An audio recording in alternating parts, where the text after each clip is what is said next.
हम गुर्जर समाज से हैं और हमारा एक ही परिवार है। हमने तो लिख दिया हमको मकान बेचने हैं, मकान इतनी जल्दी गांव के बिकते नहीं, तो अभी प्रताड़ना तो हमको सहनी पड़ेगी जब तक नहीं बिक रहा। बाकी प्रशासन कर कुछ नहीं रहा है, पुलिस की मिली हुआ है। तो कि मैंने आज तक देखा कि 70% लोग जो गए गलत नहीं कहते कि 70% क्राइम वजह पुलिस बनती।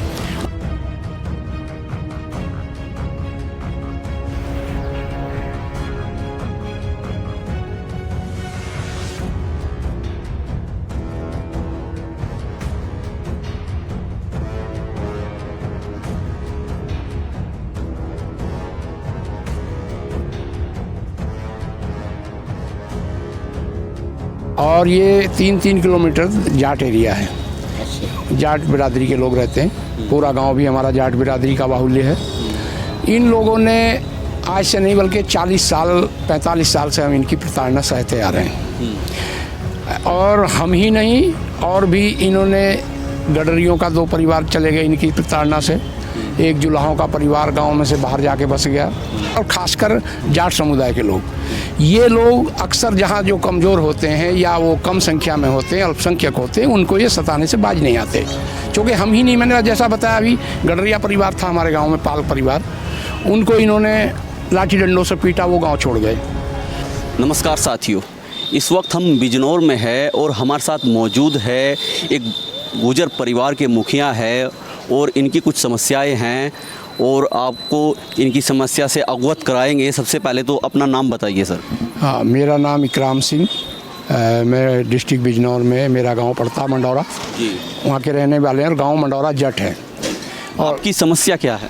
हमारी समस्या ये है कि देखिए हम हैं अल्पसंख्यक गांव में, और ये 3-3 किलोमीटर जाट एरिया है, जाट बिरादरी के लोग रहते हैं। पूरा गांव भी हमारा जाट बिरादरी का बाहुल्य है।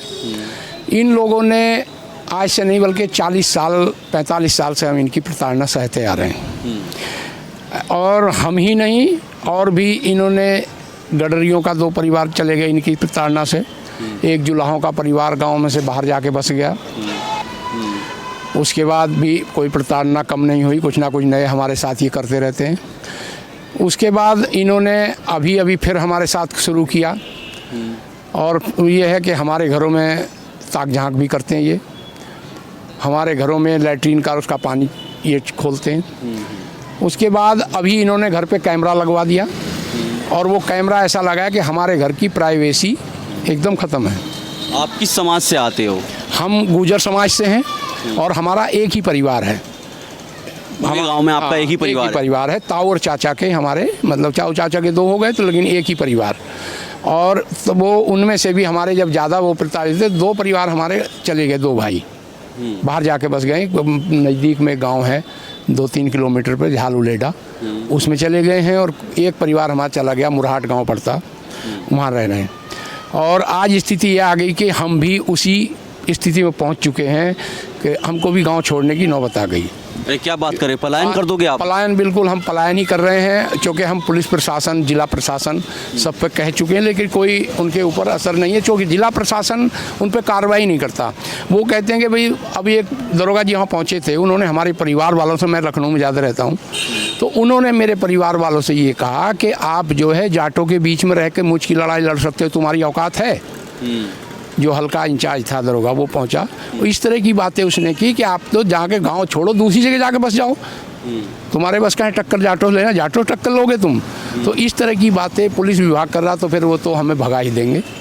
तो इस आप पश्चिम उत्तर प्रदेश से बिलोंग करते हैं, और अभी एक नारा चल रहा है कि गुर्जर और जाट भाई भाई हैं, तो आप इस बारे में क्या कहना चाहोगे? देखिए, गुर्जर जाट भाई भाई नहीं, तो भाई तो वैसे तो हिंदू समाज या सभी हम लोग भाई भाई तो सभी होते हैं, लेकिन जो जहाँ बाहुल्य जिस जाति का मैं समझता हूँ, मैं तो ज़्यादा देख रहा हूँ, खासकर जाट समुदाय के लोग, ये लोग अक्सर जहाँ जो कमज़ोर होते हैं या वो कम संख्या में होते हैं, अल्पसंख्यक होते हैं, उनको ये सताने से बाज नहीं आते।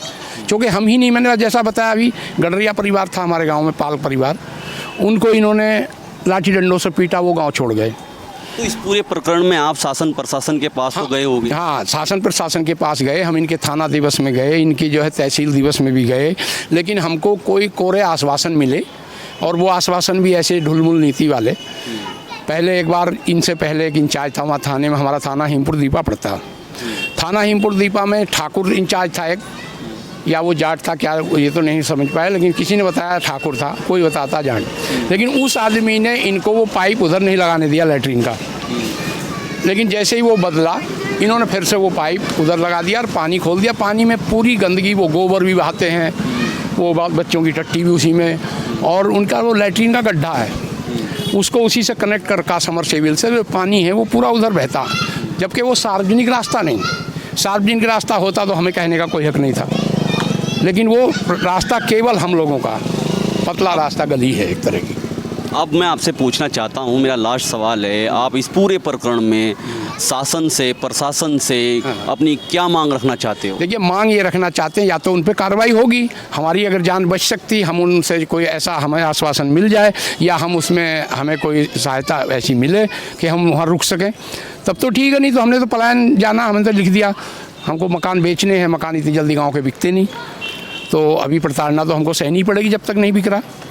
बाकी प्रशासन कर कुछ नहीं रहा है, पुलिस की मिली हुआ है। तो कि मैंने आज तक देखा कि 70% लोग जो गए, गलत नहीं कहते कि 70% क्राइम वजह पुलिस बनती, और मेरे भी मामले में पुलिस वजह बन रही है इसमें। तो कोई भी क्राइम होगा, मारपीट हो जाए या उनके साथ हमारी मारपीट हो जाए या वो हमको मार दे जैसे, तो इसलिए हमने तो ये तय किया कि अब हमको गाँव छोड़ने के अलावा हमारे पास कोई चारा है नहीं।